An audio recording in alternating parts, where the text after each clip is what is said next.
On January 13, 2010, the twin ran out of the house to the police, screaming, my mother, your mother is dead." They found their mother dead in the house. So when the police got there, the scene was horrible. Like, the policeman saw what he has never seen in his life before. So today we're going to talk about Jasmiya and Tasmiya Whitehead and their mother, Nikki Whitehead. Tasmiya and Jasmiya were both honorable students. The girls were initially raised by their great grandmother Della Frezia. So basically their mother wasn't really present in their life until 2007. When the twins were 13, she requested custody of them. Well, according to the twins felt like their mother wanted to control them and they didn't want to go with their mother. They wanted to be with their great grandmother. The conflict escalated to physical altercations and it resulted to juvenile court appearances, and the great grandmother was given custody of the twins. January 5th, 2010, Whitehead, the twins' mother, was given custody of the twins, but the girls were not in support of it. They protested, and the court told them to live with their mother for 2 weeks trial period. The girls now are living with their mom, and their mom was living with her boyfriend, who was a truck driver. So most of the times he's not around; he's always away. It's just Nikki and the children, the twins, and they are always rebelling against her. They are doing a lot of stuff that she doesn't want them to do. As a mother, you know what you don't want your kids to do. Like one of the twins, she found out that he has a boyfriend. She was just 13 and she has a boyfriend of 17. She didn't want that. She wanted them to go to school. She wanted them to like do something good for themselves. They don't want to listen to her. They feel like, oh, you haven't been in my life for almost 13 years. You can't just come into my life and want to take charge of my life. You get, where have you been all this while? You're not my mother. You cannot want to be my mother now. You get, Nikki, I can understand. She wants them to respect her. I think she wants to love her children the best way she can, but they only got worse and worse. They didn't want to listen to her. There's also an officer who gave an interview saying when she went to the house, there was one time a 911 phone call was made and she went to the house. She spoke to the girls, she spoke to the mother. She went to the house and the house was very beautiful clothes in the closet, like everything was very fun, and she was feeling like maybe the mother was really abusing the girls, because the girls, they sound so respectful, they were so lovely. You know, when you see kids, they always have this innocency in them. The officer said when she spoke to the girls said they don't want to live with their mother. Their mother is very mean. She's not good to them. She's not their mother. They want to live with their great grandmother. They want to go to their great, and they were very soft spoken, precious little things. So the officer spoke to them and they were like, oh, okay, we're just going to go to bed, and tomorrow we're going to our great grandmother's place. The officer, she felt like it almost seemed too perfect. Like, these were the people that called 911, right? So she was like, okay, she's going to sit outside their house in a patrol vehicle for some time. And she was like, it wasn't even up to 4 minutes and she was hearing screaming inside the house. And when she went back, it was like she saw Nikki all scratched up, like they had an altercation.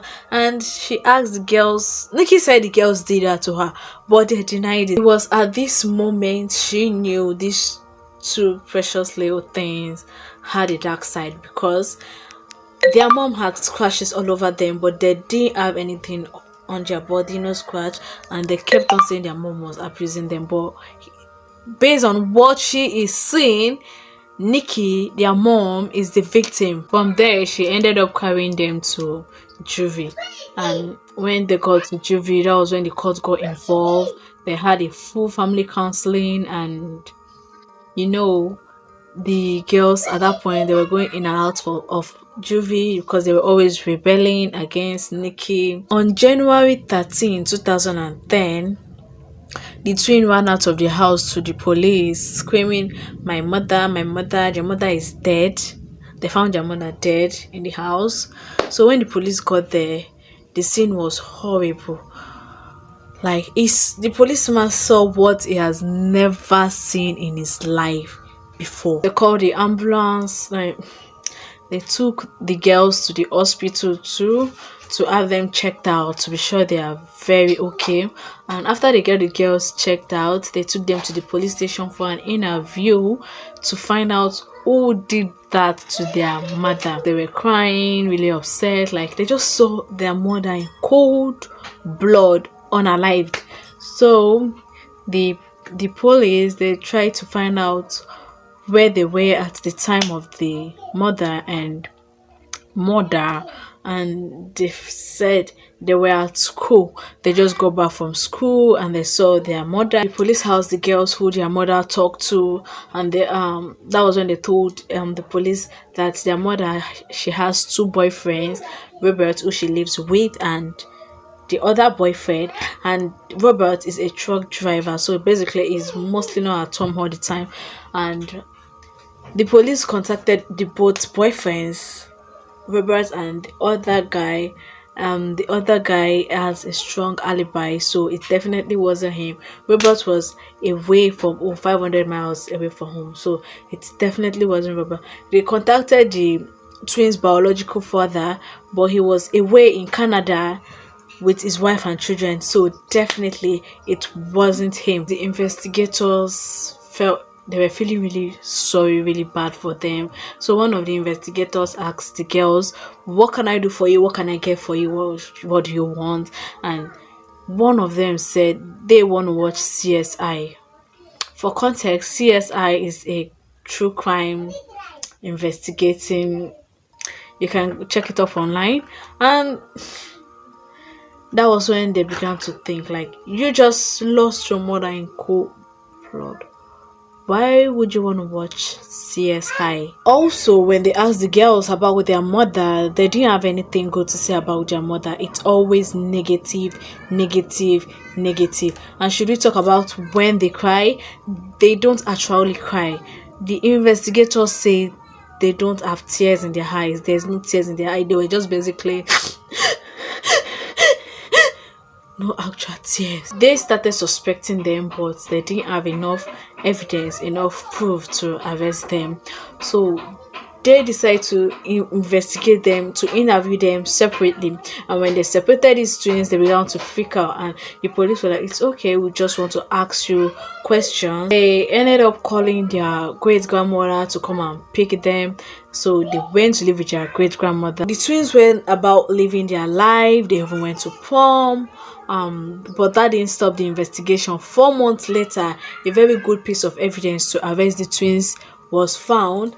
The police tested Nikki's teeth, and in her teeth was evidence that she had beaten someone, and that bite looked like the one of the twins had on her arm. And also they found a hair inside Nikki's teeth, and when they did DNA test on the hair, it came out as the DNA of the twins. This is when the investigators had enough evidence to arrest the girls. The girls were arrested and they were in the police station for years until they decided to take a plea deal. Now, the judge gave them a condition for the plea deal. If they can confess everything, every single thing they did. Twin pleaded guilty to the crimes and they confessed everything, and they were given 30 years each. I don't know what to say in this story. I don't know, but I just feel very bad for Nikki, their mother. I feel like she should just have let them be. But if the Africa this kind of thing happen, if they beat Chris come up for 1 or 2 body, I'm not saying the abuse we receive in our homes are okay, but like sometimes this is needed. Like, you can imagine your mama go dey talk to you, go hey. Well, that's the end of today's story. Let me know what you think on the comment section, and please subscribe, like, comment, and share.